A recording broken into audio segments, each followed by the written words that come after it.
नमस्कार, बुलेटिन में आपका स्वागत है। मैं हूं आपके साथ आशा सरमाल। चलिए शुरुआत करते हैं उत्तराखंड से जुड़ी खबरों की। मुख्यमंत्री पुष्कर सिंह धामी ने सहसपुर में ही आयोजित बहुउद्देशीय शिविर का शुभारंभ किया। आम जनता की समस्याएं सुनी और सेवा, सुशासन, समर्पण, जन जन की सरकार, जन जन के द्वार अभियान के तहत आयोजित इस शिविर में विभिन्न विभागों के अधिकारी मौजूद रहे।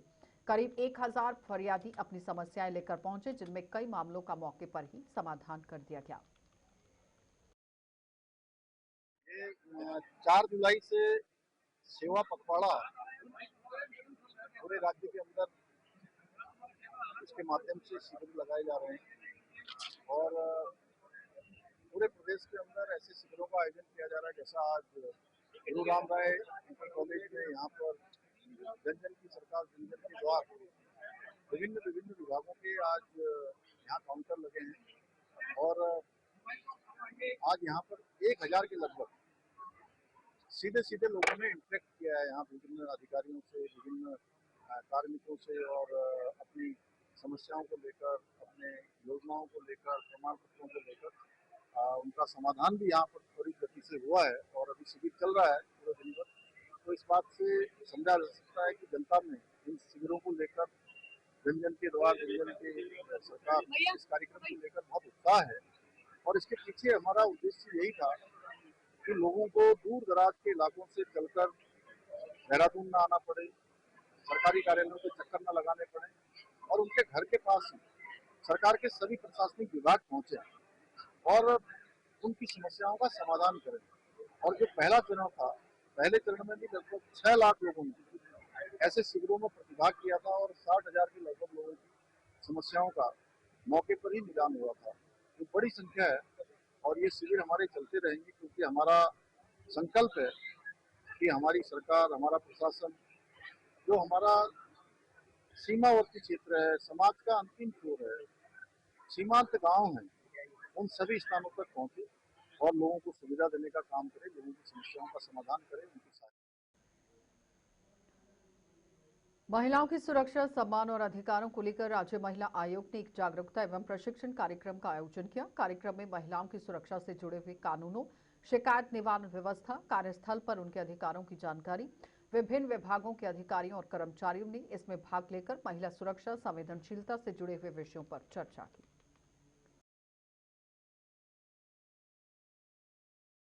राष्ट्रीय महिला आयोग के सहयोग से आज उत्तराखंड राज्य महिला आयोग एक कार्यशाला यहाँ पे की जा रही है, जिसमें अपने गढ़वाल के जितने भी वन स्टॉप सेंटर हैं, वो सभी वन स्टॉप सेंटर के अधिकारी और कर्मचारी यहाँ पे हैं। महिला डेस्क की, पुलिस की कर्मी भी यहाँ पे हैं और आज इसमें हमारे बहुत रिसोर्स पर्सन एक्सपर्ट आए हैं, जो कि बहुत सारी जानकारियाँ यहाँ पे इन सबको दी जाएगी, क्योंकि एक बहुत ही संवेदनशील ये पद होता है जो वन स्टॉप सेंटर होते हैं, क्योंकि यहाँ पे महिलाएं कहीं भी भटकती रहती हैं या कैसे भी अगर हमें वो मिलती हैं या पुलिस के माध्यम से, आयोग के माध्यम से या कहीं सड़क में, तो उसकी सुरक्षा के लिए ये वन स्टॉप सेंटर बने हैं और ये बहुत अच्छा काम कर रहे हैं।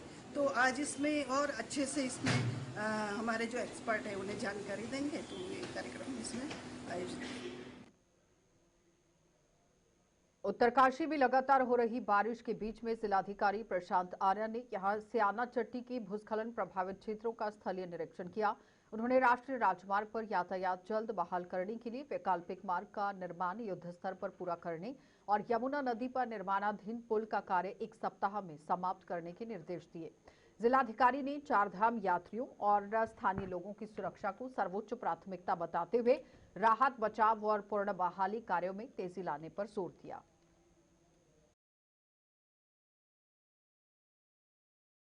आज स्याना चट्टी में विजिट करी गई और जो स्याना चट्टी हमारा जहाँ खड़े हैं, इससे 500 मीटर दूर जो स्लाइड हुआ था परसों शाम को, उसकी वजह से लगभग 400 मीटर एरिया हमारा रोड अफेक्ट हुआ है, 50 मीटर वॉश आउट हुआ है और बाकी अफेक्ट हुआ है काफ़ी, क्योंकि वाटरशेड एरिया होने की वजह से काफ़ी नमी वाले हैं। तो NH की टीम काम कर रही है और लगभग 1 सप्ताह का समय लगेगा इसको रास्ते से सही होने में। लेकिन हमने बाईपास परसों से ही हमने एक पैदल रास्ता चालू कर दिया था, जिसके थ्रू यात्री अभी भी जा रहे हैं, यात्री भी जा रहे हैं और ट्रांसशिपमेंट के थ्रू यात्रा सुचारू है।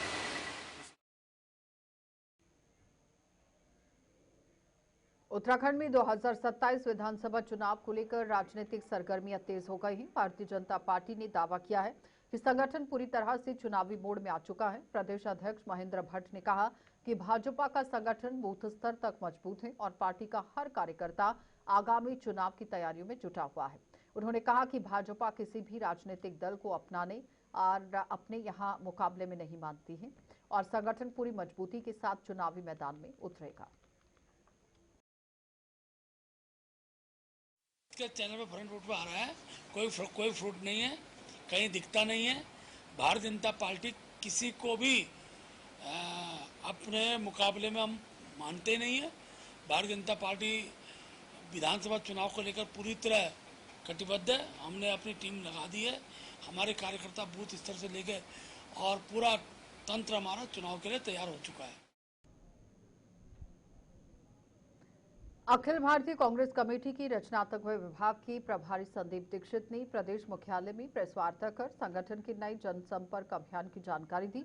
उन्होंने कहा कि कांग्रेस प्रदेश में ही यहां देश भर में प्रगतिशील विचारधारा और संविधान के मूल्यों में विश्वास रखने वाले लोगों को जोड़ने का अभियान चला रही है और इस पहल के लिए कांग्रेस का सदस्य होना अनिवार्य नहीं है। जरूरी नहीं है कि इसमें वही लोग आए जो कांग्रेसी हैं या कांग्रेस की नीतियों से इत्तेफाक रखते हैं। ये वो लोग हैं जो प्रगतिशील विचारों के हों। और हमने ये माना है कि 3 या 2 मान लीजिए मुख्य धाराओं के अंदर ये लोग विश्वास रखें कि आज़ादी के आंदोलन के जो मूल्य थे, आर्थिक मूल्य, सामाजिक मूल्य, देश की रचना के, उसमें इन लोगों का विश्वास हो और संविधान के मूल्यों में इनका विश्वास हो। ऐसे करके हम हर किसी से चाहते हैं हम अपना संबंध बनाएं। धीरे धीरे हमने कुछ प्रदेशों में इस काम को शुरू किया है, क्योंकि मेरा मध्य प्रदेश में काम रहा। मध्य प्रदेश में पहले हम लोगों ने इसको एक अनुभव की तरह जमीन पर उतारा था 18, 19, 20 से, तो वहाँ हम इस संगठन को आगे बढ़ा रहे हैं। और राजस्थान, छत्तीसगढ़, पंजाब, उत्तराखंड, गुजरात, अब कर्नाटक, तो धीरे धीरे हम इसका विस्तार कर रहे हैं। इसी उद्देश्य से मेरा आदरणीय कांग्रेस प्रेसिडेंट गणेश जी से मुलाकात हुई थी दिल्ली में, और आपने कहा कि नहीं, इसको हम लोग उत्तराखंड में भी करें, क्योंकि एक ऐसा प्रदेश है जिसके अंदर में जो सामाजिक कार्यकर्ता हैं, आपके लोग जिस तरीके से जूझे हैं, वो देश के लिए भी एक उदाहरण रहा है।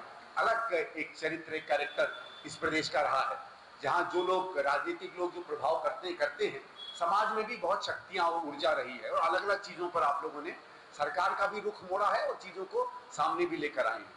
तो हमारे लिए भी ये बहुत बड़ी एक चुनौती और एक अपॉर्चुनिटी थी कि उत्तराखंड में लोगों से हम मिलें, और इस कारण से हम यहाँ शुरुआत कर रहे हैं। इसलिए मैं एक तो इस बात को फिर से स्पष्ट करना चाहता हूँ कि हम प्योरली पॉलिटिकल नहीं हैं, इसमें हर व्यक्ति जो मुद्दों से हो। और जैसे गणेश भाई ने कहा, कांग्रेस ने हमसे एक और चीज कहा है कि हमसे जमीनी फीडबैक कई बार जो पार्टी के चैनल से आता है या सरकार के चैनल से आता है, जरूरी नहीं है वो हमेशा सत्य को उस खुलेपन से दिखाए। केदारनाथ धाम से जुड़े हुए कथित स्वर्ण विवाद को लेकर यहां कांग्रेस ने भाजपा और केंद्र सरकार पर सवाल उठाए हैं। पूर्व प्रदेश कांग्रेस अध्यक्ष करण माहरा ने पूरे मामले की निष्पक्ष और पारदर्शी जांच की मांग करते हुए कहा कि मंदिर में दान की गई संपत्ति का पूरा रिकॉर्ड सार्वजनिक होना चाहिए। उन्होंने आरोप लगाया कि श्रद्धालुओं की आस्था से जुड़े विषयों पर स्पष्ट जानकारी नहीं दी गई। साथ ही मंदिर की सुरक्षा व्यवस्था और दान में मिली हुई बहुमूल्य संपत्ति के संरक्षण पर भी सवाल खड़े किए गए। बनती हैं और कमेटियां क्या होती हैं। केदारनाथ में जब सोने की चोरी हुई, आप क्योंकि खबर निवेश है, आप जानते हैं, Indian express, Hindustan time, Amar Ujala, Dainik Jagran, आप जैसे सभी पत्रकार, सब ने दिखाया कि 18 घोड़ों में 230 किलो सोना गया, 18 घोड़ों में, और 1 साल तक उसको डिनाई नहीं किया। उसके अलावा ये बताया गया कि एक चिट्ठी लिखी बीकेटीसी ने कि हमको एक्स्ट्रा सुरक्षा दी जाए ताकि सोने की चोरी ना हो सके। जब ये सब हुआ, फिर अचानक 1 साल बाद कह रहे हैं कि हमने 7 ही किलो सोना था, हमने इसका पानी चढ़ा दिया, वो भी बह गया। तो ये क्या मजाक है। एक नमक का पैकेट भी किसी संस्था को अगर दान होता है, 2 किलो दाल भी कोई दान करता है, उसकी पर्ची कटती है, रसीद होती है। तो इनको अधिकार नहीं मिल गया कि राम का नाम ले रहे तो आपको अधिकार हो गया। ऐसे बेशरम प्रवक्ता हैं, वो कह रहे कि साहब राम का पैसा था, राम के भक्तों ने खा लिया। अरे वो जैन समुदाय है जो हमारे सनातन धर्म की एक विंग है, उन्होंने चांदी की ईंटें दी, वो तुमने चोर ली। स्वर्णकारों ने सोने की खड़ाऊ दी, तुमने चोर ली। राम जी के गले का हार चोर लिया, तुमको अधिकार मिल गया। करण मेहरा कांग्रेस का प्रदेश अध्यक्ष था, जिस समय मैंने 11,000 रुपया अपना रसीद काटी, मेरे भाई ने काटी, मेरी आमा ने, मेरी ईजा ने, सबने पैसा दिया है, हम सब भी सनातन धर्म को मानने वाले हैं, तो हम ये माने हमने तुम्हारी चोरी के लिए दिया, तुम्हारा संगठन चलाने के लिए दिया था। प्रधानमंत्री की देख रेख में वो चल रहा है और प्रधानमंत्री मौन लेके बैठे हैं। मणिपुर में नहीं बोलते, रामलला की चोरी में नहीं बोलते, और मैं तो हद हो गई। हमारे प्रधानमंत्री मनमोहन सिंह जी को कहते थे रिमोट कंट्रोल, अरे सोनिया गांधी जिसके परिवार ने त्याग किया उसके ऊपर कहते थे, पहले तो कोई रिमोट कंट्रोल था ही नहीं। लेकिन हकीकत देखें तो आज के प्रधानमंत्री का रिमोट कंट्रोल तो अडानी और अंबानी के पास है। अडानी और अंबानी जो कह रहे हैं वो हो रहा है भाई। 95% 80% जो है लोन माफ हो जा रहे हैं। आपके और हमारे भाई जो गांव के हैं, अगर 10,000 लोन लेते हैं और वापस नहीं कर पाते तो उनके घर में पटवारी पहुंच जा रहा है, पुलिस पहुंच जा रही है, अमीन पहुंच जा रहा है। तो ये क्या चल रहा है इस देश में? तो एक प्रेस कॉन्फ्रेंस नहीं, अक्षय कुमार जैसे चमचे, आम कैसे खाते हो, कैसे काटते हो, पत्रकार कहाँ है? पत्रकारों के प्रश्न के उत्तर देने को कोई तैयार नहीं है। गौरी लंकेश से लेके तमाम पत्रकारों की आपने लिस्ट देखी, अभिषार शर्मा से लेके प्रसून वाजपेयी तक जिनकी नौकरियां चलेगी, कई पत्रकारों की जान चलेगी। क्या हो रहा है चौथे स्तंभ के साथ? हमारे मनमोहन सिंह के समय में आप लोग जब दिखाते थे, बोलते थे, किसी ने कोई आपको प्रताड़ित नहीं किया। नारायण दत्त तिवारी पे नौची में नारायणा लिख दिया नेगी जी ने, कोई प्रताड़ना नहीं हुई। लेकिन आज जो पत्रकार या कवि लिख रहे हैं, जेल जा रहे हैं, उनको एक यहाँ का तिवाड़ी है वो बुला के हड़काता है, वीडियो पहले मुझे दिखाओ, और समय जाने में समय नहीं लगता, उल्टी गिनती हो गई है। ऐसे अधिकारी, ऐसे ऑफिसर्स, ऐसे लोग जो लोगों को तंग करते हैं, परेशान करते हैं, उनके अधिकारों का हनन करते हैं, उनके खिलाफ सख्त कार्रवाई कांग्रेस करेगी आने वाले समय। उत्तराखंड में 2027 विधानसभा चुनाव को लेकर कांग्रेस ने अपनी तैयारियां तेज कर दी हैं। पार्टी ने चुनावी रणनीति की धार देने के लिए पॉलिटिकल अफेयर्स कमेटी का गठन कर दिया और कांग्रेस का कहना है कि ये समिति घोषणा पत्र तैयार करने, चुनावी मुद्दे तैयार करने और विधानसभा स्तर पर अभियान की रूपरेखा बनाने में अहम भूमिका निभाएगी। इसकी चुनाव की तैयारी उसी दिन हो गई थी जिस दिन आपने देखा था कि माननीय प्रदेश अध्यक्ष गणेश घोटियाल जी के साथ साथ जो है इलेक्शन कैंपेन कमेटी और इलेक्शन मैनेजमेंट कमेटी के अध्यक्षों के रूप में माननीय प्रीतम सिंह जी और माननीय हरक सिंह रावत जी इस प्रदेश को एआईसीसी ने देने का कार्य किया था। और उसके बाद से ही आपने देखा कि भारतीय जनता पार्टी की जो जन विरोधी नीतियाँ हैं उनको लेकर के पार्टी का जो प्रोग्राम्स है उनको गति मिली। हर मुद्दे को लेकर के कार्यकर्ता सड़कों पर नजर आया, सदन में विधायक हर मुद्दे का विरोध करते रहे जो जनता के विरोध में थी।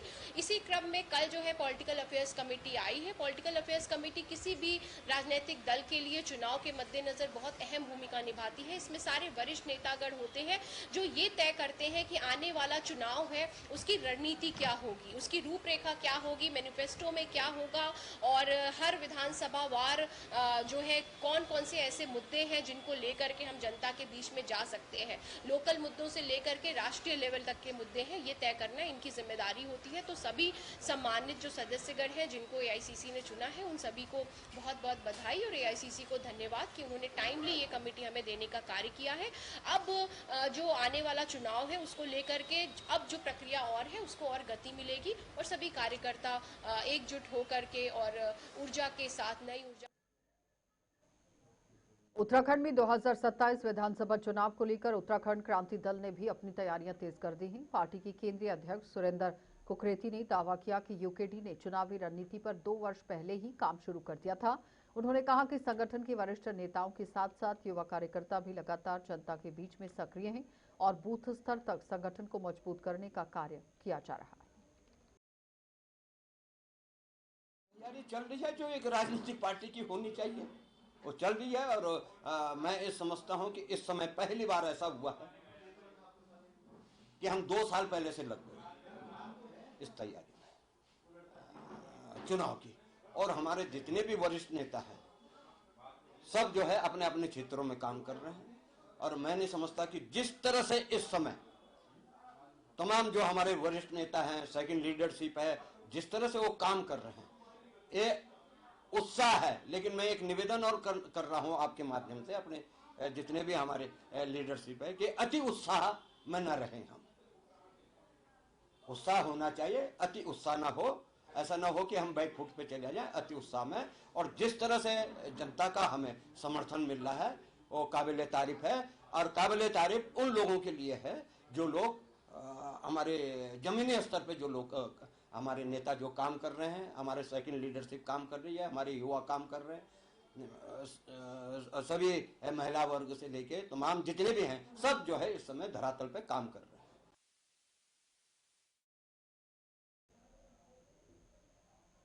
अखिल भारतीय विद्यार्थी परिषद की अल्मोड़ा इकाई ने विश्वविद्यालय परिसर में परीक्षा नियंत्रण का भी आप देखिए पुतला दहन कर विश्वविद्यालय प्रशासन के खिलाफ जोरदार प्रदर्शन किया। छात्र नेता रोहित कुमलट्टा के नेतृत्व में कार्यकर्ताओं ने परीक्षा केंद्र और शैक्षणिक व्यवस्थाओं में हो रही देरी को लेकर नाराजगी जताई। एबीवीपी का आरोप है कि विश्वविद्यालय प्रशासन लगातार छात्र छात्राओं की समस्याओं की अनदेखी कर रहा है। विद्यार्थी परिषद के द्वारा परीक्षा नियंत्रक महोदय का यहाँ पे पुतला दहन किया गया है, जिसमें हमारी सर्वप्रथम जो मांग थी वो हमने मांग रखी थी कि यूजी और पीजी जो 2024 बैच के स्टूडेंट हैं जिनके बैक आए थे उनके बैक परिणाम जल्द से जल्द घोषित किए जाए, परंतु पूर्ण रूप से उनके बैक परिणाम अभी तक घोषित नहीं किए गए हैं और साथ साथ में वो विद्यार्थी 4th सेमेस्टर तक पहुँच चुके हैं और यह एक हमारे सामने सबसे बड़ी लापरवाही, सबसे बड़ा निकम्मापन यहाँ पे विश्वविद्यालय के द्वारा देखा जा रहा है। दूसरी मांग हमारी ये थी कि एलएलबी के जो विद्यार्थी प्रथम सेमेस्टर के विद्यार्थियों का रिजल्ट आता है और उसमें कॉन्ट्रैक्ट सब्जेक्ट में लगभग 80 विद्यार्थियों को फेल कर दिया जाता है, ऐसे विद्यार्थियों के साथ जो अन्याय हुआ है उसके खिलाफ जांच होनी चाहिए, ये हमारी दूसरी मांग हमने रखी थी। और तीसरी जो मूल हमारी मांग ये थी कि जो अभी 2024-25 में जितने भी हमारे बैक रिजल्ट आए हैं, बैक रिजल्ट का विद्यार्थियों को पता नहीं चल पाता है, ऐसे विद्यार्थियों के लिए ऑफिशियल जो हमारी साइट है उसमें पोस्ट भी की जाए, परंतु विश्वविद्यालय हमारी मांगों को काफी लंबे समय से अनदेखा कर रहा है। इस विषय पे विद्यार्थी परिषद के संपूर्ण कार्यकर्ताओं के द्वारा अल्मोड़ा इकाई के कार्यकर्ताओं के द्वारा एग्जाम कंट्रोलर महोदय का पुतला दहन किया गया था।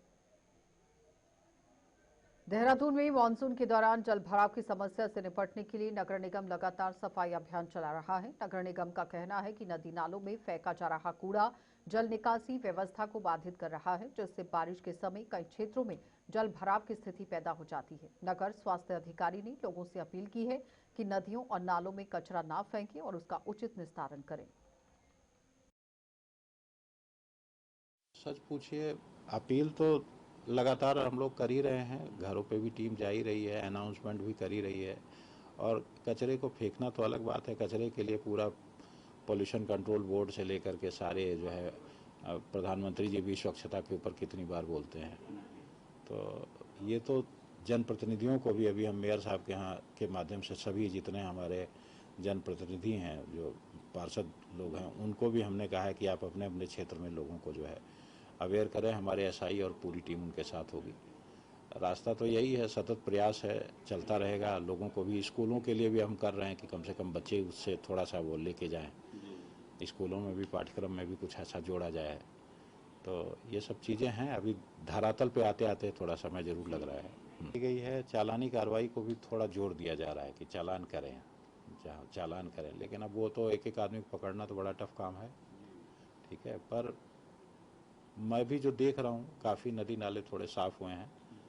अंदर कॉलोनियाँ जो लोगों के कॉलोनी जो घर हैं उधर अंदर उनके गली गलियारे तो अच्छे साफ़ हैं, पर मेन रोड पे इधर उधर पे गार्बेज पॉइंट पे लोग जरूर फेंक रहे हैं। उसके लिए छोटी माइकिंग की व्यवस्था भी कर रहे हैं आगे।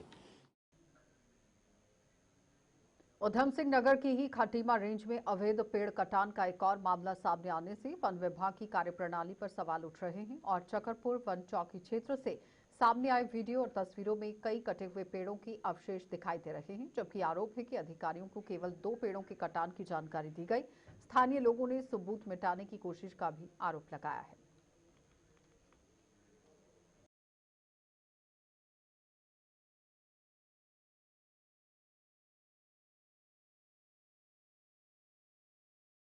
सूचना प्राप्त हुई थी कि हमारी चकरपुर बीट में 2 सूखे गिरे हुए उखड़े हुए सागवान के 2 पेड़ों का पालन किया गया है वहाँ पर, और उसके संबंध में हमारे वहाँ रेंज केस दर्ज किया गया है, जिसकी जांच अभी गतिमान है।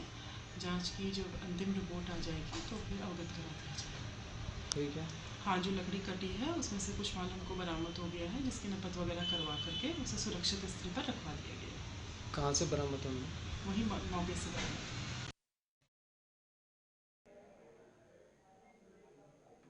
कॉर्बेट टाइगर रिजर्व की लैंडस्केप से ही वन्यजीव संरक्षण के क्षेत्र में एक ऐतिहासिक उपलब्धि सामने आई है और पहली बार दुर्लभ ग्रेटर पेटेंट स्नाइप पक्षी अपने 2 चूजों के साथ कैमरे में कैद हुआ है। वाइल्ड लाइफ फोटोग्राफर दीप राजवार द्वारा रिकॉर्ड किए गए इस दृश्य को कोसी नदी क्षेत्र में इस प्रजाति के सफल प्रजनन का पहला वैज्ञानिक प्रमाण माना जा रहा है और कॉर्पोरेट प्रशासन ने भी इसे जैव विविधता और वेटलैंड संरक्षण की बड़ी सफलता बताया।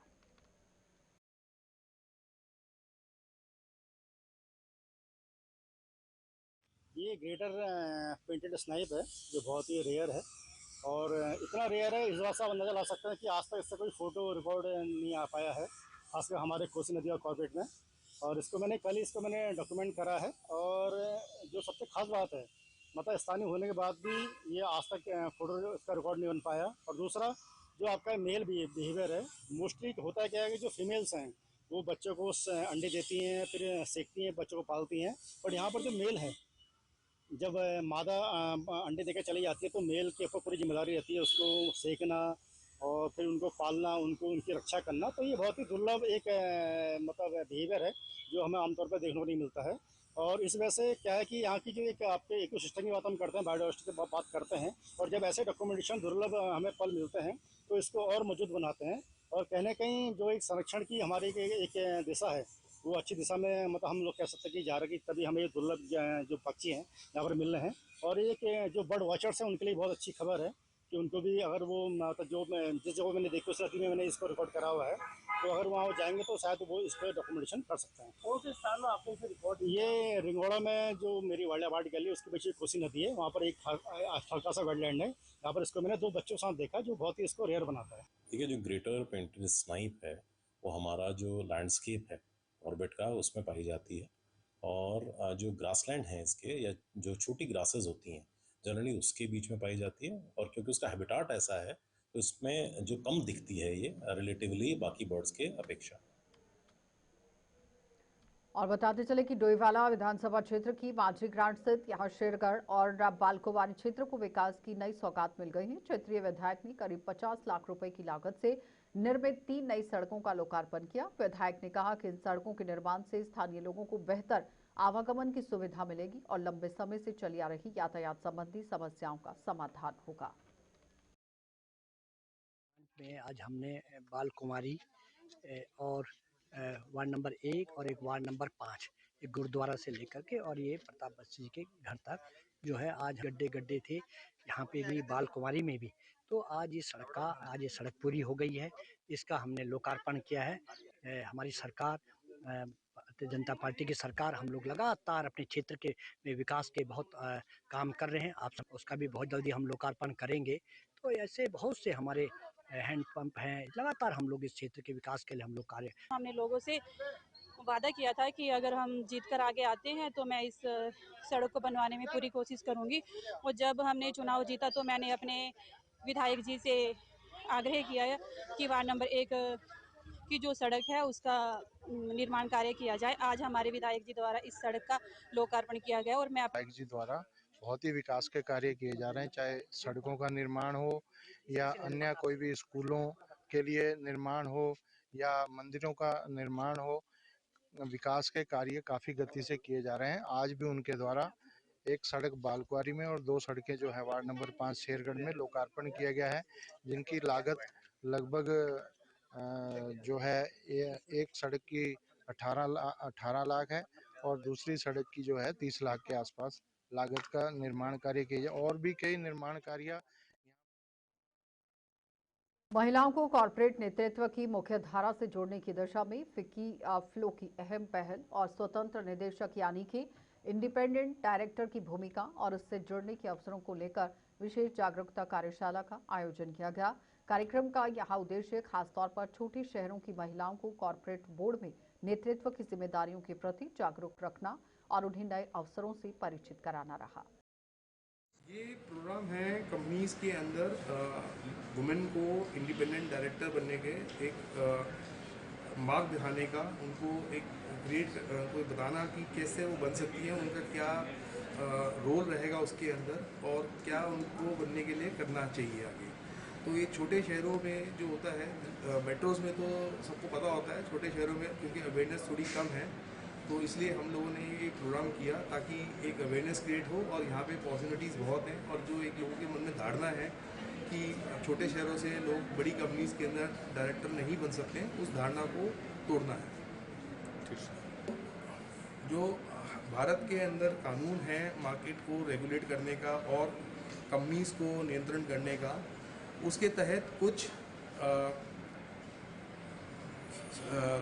लॉ है जिसके हिसाब से आपको डायरेक्टर बनने के लिए क्या करना चाहिए, क्या लिमिट्स हैं, कौन बन सकता है कौन नहीं बन सकता, वो एक अवेयरनेस क्रिएट करनी जरूरी थी। चलिए बुलेटिन में इतना ही, रुकेंगे छोटे से ब्रेक के लिए, जल्द वापस लौटेंगे, आप बने रहिए हमारे साथ।